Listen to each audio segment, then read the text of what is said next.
Sim card பயன்படுத்தும் ஒட்டுமொத்த கஸ்டமர்களும் ஜூலை 3ஆம் தேதிக்கு அமலாகும் புதிய ரீசார்ஜ் விதிகளுக்கு கட்டுப்பட வேண்டியிருக்கு.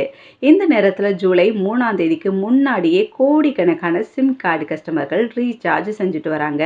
இப்படி செய்யும் ரீசார்ஜ்களுக்கும் புதிய விதிகள் இருக்கு. இதை பற்றி முதல்ல தெரிஞ்சுட்டு அப்புறமா ரீசார்ஜ் பண்ணுங்க.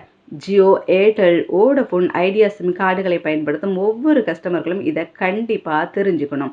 முதல்ல ஜியோ அறிவித்து அதுக்கு அப்புறம் தான் ஏர்டெல் மற்றும் ஐடியா, வோடஃபோன் இவங்கெல்லாம் ரீசார்ஜ் கட்டணங்களை உயர்த்த போகிறோம் அப்படின்ட்டு சொல்லியிருந்தாங்க. இது கஸ்டமர்களுக்கெல்லாம் அறக்க பறக்க ஓடக்கூடிய ஒரு பெரிய செய்தியாகவே போச்சுன்னே சொல்லலாம். மாதாந்திர திட்டங்கள் மூலம் வருடாந்திர திட்டங்கள் வரையில் விலை உயர்த்தப்பட்டிருக்கு. இதனால் ரீசார்ஜ் செய்வதற்காக மட்டுமே தனியாக மாதம் கண்டிப்பாக ஒரு குறிப்பிட்ட தொகையை எடுத்து வைக்க வேண்டிய கட்டாயத்தில் நம்ம எல்லாரும் இருக்கிறோம். இந்த ரீசார்ஜ் கட்டணங்கள் ஜூலை 3ஆம் தேதியில இருந்து தானே உயரப்போகுது. இப்போவே நம்ம ரீசார்ஜ் பண்ணிக்கலாம், லாபம் தானே அப்படின்ட்டு கோடிக்கணக்கான கஸ்டமர்கள் ரீசார்ஜ் செஞ்சுட்டு வராங்க.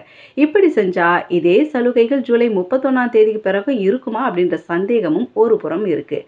ஏர்டெல் நிறுவனம் இது குறித்து திட்டவட்டமாக தெரிவிச்சிருக்காங்க. இதே போல் ஜியோ, வோடஃபோன், ஐடியா இவங்கெல்லாமும் ஒரு சில விஷயங்களை சொல்லியிருக்கிறாங்க. முதல்ல ஏர்டெல் புது ரீசார்ஜ் விதிகள் என்னன்னு பார்த்தீங்கன்னா, ஏர்டெல் நிறுவனம் 730 நாட்களுக்கு முன்கூட்டியே ரீசார்ஜ் செய்து கொள்ள அனுமதிக்கிறாங்க.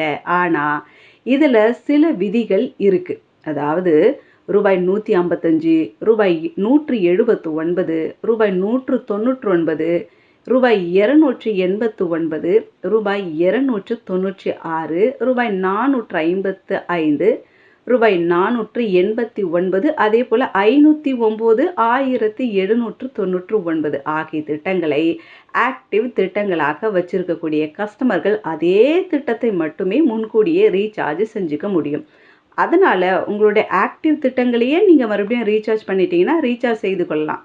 ஆனால் இப்போ உங்ககிட்ட இருந்து 155 ரூபா திட்டத்தில் ரீசார்ஜ் செய்யப்பட்டு ஆக்டிவாக இருந்துச்சுன்னா அந்த தொகையிலேயே மீண்டும் ரீசார்ஜ் செய்து கொள்ள முடியும். இப்படி செஞ்சால் மட்டும்தான் அதே சலுகைகள் தொடரும். இப்படியே ஜூலை 3ஆம் தேதிக்கு முன் ரீசார்ஜ் செய்யும் கஸ்டமர்களுக்கு விதிகள் கடைபிடிக்கப்படும். ஆனால் பாருங்களேன், ரூபாய் 209லிருந்து ரூபாய் 3359 திட்டத்தை ஆக்டிவ் திட்டமாக வச்சுருக்கக்கூடிய கஸ்டமர்கள் எந்த ஒரு திட்டத்தையும் முன்கூட்டியே ரீசார்ஜ் செய்து கொள்ளலாம் அப்படின்னு சொல்லியிருக்காங்க. அதாவது 209 ரூபாய்க்கு நீங்கள் ரீசார்ஜ் செய்யக்கூடிய கஸ்டமர்களாக இருந்தால் நீங்கள் 3359 வரையிலும் ரீசார்ஜ் செஞ்சுக்கலாமா? வோடஃபோன், ஐடியாவை பொறுத்த வரையில் முன்கூட்டியே ரீசார்ஜ் செய்வது பற்றி எந்த விதிகளும் அவங்க சொல்லலை. அதனால் பழைய விதிகளின்படியே ரீசார்ஜ் செஞ்சுக்கலாம். அதாவது இப்போ ஆக்டிவாக இருக்கக்கூடிய திட்டத்தையே மறுபடியும் ரீசார்ஜ் செஞ்சுக்கலான்னு சொல்கிறாங்க. ஆனால் 2 முறைக்கு மேலே வோடஃபோன், ஐடியா கஸ்டமர்கள் ரீசார்ஜ் செய்யாமல் இருக்கிறது நல்லது. அதே போல் 1 வருடத்துக்கு குறைவான திட்டங்களை ரீசார்ஜ் செஞ்சுக்கலாம்.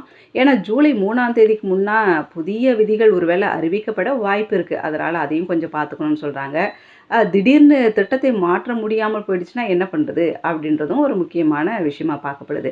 ஜியோ கஸ்டமர்களுக்கு எந்தவித ரீசார்ஜ் விதிகளும் இருக்கல. ஜூலை 3ஆம் தேதிக்கு முன்னாடி 3 அல்லது 4 முறை கூட ரீசார்ஜ் செஞ்சுக்கலாம். அதே போல் அன்லிமிட்டெட் 5G சேவைகளை பெற்று வந்த கஸ்டமர்களும் முன்கூட்டியே ரீசார்ஜ் செஞ்சால் அதே சலுகைகளை மீண்டும் பெற்றுக்கொள்ளலாம். இதுக்கு 1.5 ஜிபிக்கு மேல் 2 ஜிபி திட்டங்களை மட்டுமே ரீசார்ஜ் செய்ய வேண்டும் அப்படின்ட்டு எந்த ஒரு கட்டுப்பாடுகளும் கூட இதில் கிடையாது. ஆனால் ஜூலை 3ஆம் தேதிக்கு பிறகு அன்லிமிட்டெட் 5G சேவை வேணும்னா 2 ஜிபிக்கு அதிகமான டேட்டாவை கொண்ட திட்டங்களை ரீசார்ஜ் செஞ்சால் மட்டுமே இந்த சேவை கிடைக்கும்.